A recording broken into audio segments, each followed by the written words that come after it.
Neno hili si hivyo. Mambo ni matatu. Ladies and gentlemen, good evening and welcome back to our channel once again. Can William Samoei Arap Ruto, the President of the Republic of Kenya, secure the support of ODM party ahead of 2027 general election? ODM party is currently celebrating its 20th anniversary, and ODM party invited all the founding members, and William Ruto is expected to grace that occasion. We all know that ODM party has existed for 20 good years, and during those 20 years, ODM party has always produced a presidential candidate, and only one presidential candidate, Raila Odinga, which means in 2027, ODM party might not produce a presidential candidate. Three things are likely to happen. Number one, some ODM supporters are likely to go with Stephen Kalonzo Musyoka. Because remember, Kalonzo Musyoka stood with Raila Odinga for 15 good years. Which means if ODM party existed for 20 years by now, which means if ODM party has existed for 20 years by now, Kalonzo Musyoka has been part of it for 15 good years. So there are several ODM supporters who are likely to support Kalonzo Musyoka just based on that. Number two, William Ruto is also working so hard to win the support of ODM party. And it began when he brought on board Raila Odinga through the broad-based government. And because this is going to form the basis of this analysis, let me not get into the details. And the third thing which is likely to happen is that ODM party is likely to split. Some will go with Ruto, some will go with Kalonzo, and I even foresee a situation where ODM party might actually split and another faction presents a presidential candidate in the name of Edwin Sifuna. So ladies and gentlemen, in this video, I want us to look at whether William Ruto can actually secure the support of ODM party ahead of 2027 presidential elections in the Republic of Kenya. There are several things which we need to understand. There must be a strategic advantage for William Ruto winning the support of ODM party. And of course, there are also some strategic advantage for ODM party, as much as we have some disadvantages. Let us begin by looking at some of the strategic advantages for Ruto if you are to secure the support for ODM party. Number one is Nairobi politics. I can assure you, William Ruto is scratching his head over Nairobi politics. In the last election, he was able to manage Nairobi politics because of the support of Mount Kenya. I doubt if there's any person who can win the presidency without good support in Nairobi. Ruto got almost 50% of the votes in Nairobi. And because of the Kikuyu votes. And immediately Kikuyu left him. Immediately Mount Kenya left him. Ruto was exposed in Nairobi. Which means he had to do some other calculations. And I'm always persuaded that's why he reached out to Raila Odinga. Because Raila Odinga also controlled Nairobi. So by winning the support of ODM party, William Ruto can be sure of enjoying support in Nairobi, and therefore he can manage Nairobi politics. So that's one of the strategic advantage. The second strategic advantage, which generally is the main thing, is the game of numbers. You remove 5-point-something million votes from Ruto. Where do you expect him to get the additional votes? If ODM party were to consolidate its support base and say these votes you are giving to someone else, it would mean they will deny William Ruto. Where do you think William Ruto will get the votes from? So by winning ODM to his side, William Ruto will enjoy the game of numbers because ODM has the numbers. And of course, lastly, there's also the perceptional value. Politics is a perceptional game. As we speak today, Rigathi Gachagua is very popular. Why? Because perceptionally, it is assumed that is enjoying the support of the mountain. And because mountain has the numbers, automatically he's up there. Assuming Mount Kenya has dumped Ruto the way they have done, and then Ruto fails to secure the support of ODM party, what can you easily conclude? You will easily dismiss him that he cannot win. But if he has the support of ODM party, then perceptionally, it will be assumed that he can get the support of the entire ODM strongholds. So perceptional value is very, very important in politics. And of course, for ODM party, it might also have some strategic advantages. One of them being access to influence and power. Today, you can see ODM experts flying around with flags. You can see ODM leaders standing on a podium telling people how they are in government. You know, how they are able to allocate funds for what and what.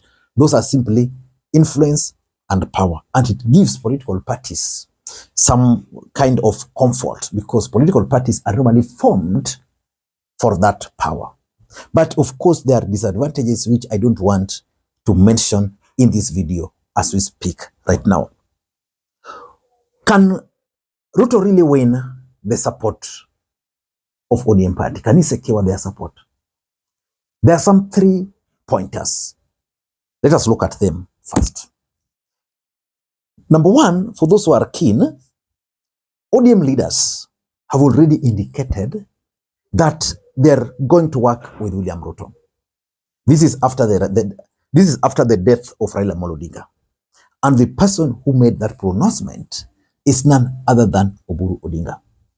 And for those who live in Kenya, you must have seen or heard ODM leaders saying how they're going to work with William Ruto. Even one of the statements, which was read by Edwin Sifuna himself, stated that they are going to be part of broad-based government until 2027. So which means the fact that the leaders have already indicated the willingness, nothing can stop them from extending. The second pointer is that after the death of Raila Odinga, ODM party met and they issued a statement. And in that statement, they affirmed their commitment to working with Ruto under the broad-based government. You remember the first Central Management Committee where Oburu Odinga was appointed as the party leader, acting party leader. That meeting actually confirmed that they'll be part of this government until 2027. So which means already they are working, so they can still work. And the third pointer, for those who have been keenly following the political development in the Republic of Kenya, these 2 parties, that is ODM party and UDA party, have already signed a pact, have already signed some agreement. That agreement was signed in March. It was witnessed by President Ruto and witnessed by Raila Odinga. Edwin Sifuna is on record stating on multiple occasions that it is him who actually signed or drafted that agreement. So the fact that these 2 parties have in the past signed an agreement of working together, nothing can stop them from signing. Nothing can actually stop them from signing another agreement. Those are the realities on the ground, ladies and gentlemen. But can William Ruto secure the support of ODM party before 2027 general election? That is exactly what I want us to dissect. Before we do that, for those who are watching this channel for the first time, please take a second or 2, click that subscribe button so that next time we produce a video like this, YouTube will automatically notify you. And to the subscribers, I want to continue thanking you guys for your continued support, because without that support, this channel cannot be where it is. Ladies and gentlemen, it's weekend and I know I have ligang on this channel. You can cheza kama nyinyi so that niende nikamate moja pili if you want the third one. Ladies and gentlemen, several factors will determine whether Ruto will be able to secure the support of ODM support base. I was talking earlier today to one of my subscribers on this platform, Sally, and she's been in the US for a long time, and she was like, ODM supporters must support Stephen Kalonzo Musyoka. I told her that's not how politics is done. It is Kalonzo Musyoka to persuade the ODM supporters to support him. But let us not get into those. Let us look at some of the factors which will determine whether Ruto can actually secure the support of ODM support base. Number one, how post-Raila Odinga succession politics is going to play out is going to be a determining factor. The truth is, ODM party so far managed Raila Odinga's succession politics so well. The appointment of Oburu Odinga as the acting party leader very fast, in my view, saved a lot for ODM party. Can you imagine that Raila Odinga was buried, and today we are going to Mombasa for that celebration without a party leader? You can imagine the kind of chaos. Everybody would be positioning himself to be the party leader. The appointment of Oburu Odinga managed to stabilize things. But it is temporary. It is temporary. How Oburu Odinga is going to navigate all this, in my view, is going to be very important. Because I'm foreseeing a situation where three factions are likely to emerge. And it's going to be very difficult for William Ruto to secure the support of the ODM party.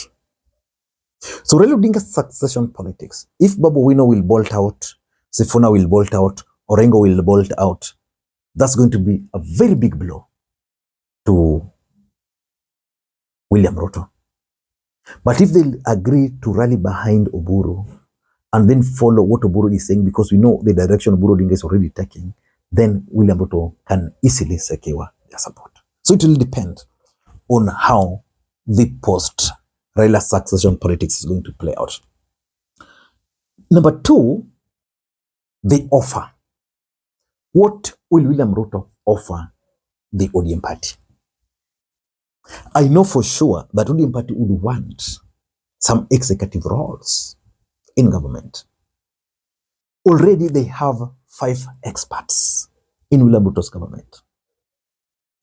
Are those numbers enough for them? Are those numbers satisfactory to them? If William Ruto will heed to some of their demands, then I can assure you, William Ruto might win their support, because those positions might actually be dangled to some of the rebels, people who are giving him problems. But I don't know, but I think the offer Ruto will offer ODM party can actually make them decide. Number 3 is the broad-based government. Raila Odinga entered into broad-based government. He left his supporters out. Remember, Raila Odinga is someone who would always do things and his supporters would easily follow. But this broad-based government, his supporters, really, most of them did not follow him. But they were supporting it because that was Baba. The way the broad-based government will deliver on some of the promises will actually determine. So if I were Ruto today, I'd not focus on anything. I'd focus on broad-based government, especially on the ministries assigned to broad-based government, and make sure they succeed. Then they can tell their supporters can see the roads, the water, loans coming down. So that broad-based government will be a factor. And importantly, if William Ruto can implement the 10-point agenda. The inclusivity, devolution funding, electoral justice, good governance.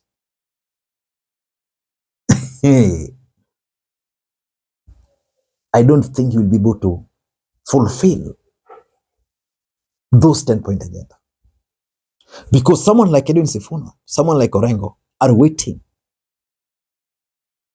for one of those or two of them to fail. Because they've been saying, we have them and we are checking. Hii imefanywa, hii imefanywa, hii imefanywa. And lastly, retaining the identity and the independence of ODM party. What kind of a merger is William Ruto? What kind of support is William Ruto looking from ODM party? Will he be demanding that ODM party merge with UDA party? If that's the case, ODM party will never allow that to happen. Will ODM party operate independently? Will William Ruto agree to some of the demands, for example, zoning, where ODM will tell William Ruto that in Nyanza, in Coast, and in Western, those are our zones. Please do not front candidates. For me, those will be the only way to retain the identity and the independence of ODM party. If that can happen, then they may support William Ruto. But I think William Ruto has one of the biggest tasks of convincing ODM supporters, because it's very difficult to convince ODM supporter to support Ruto, because most of them believe that Ruto actually stole the victory of Raila Odinga. Until next time, this is Makwiny. Bye-bye.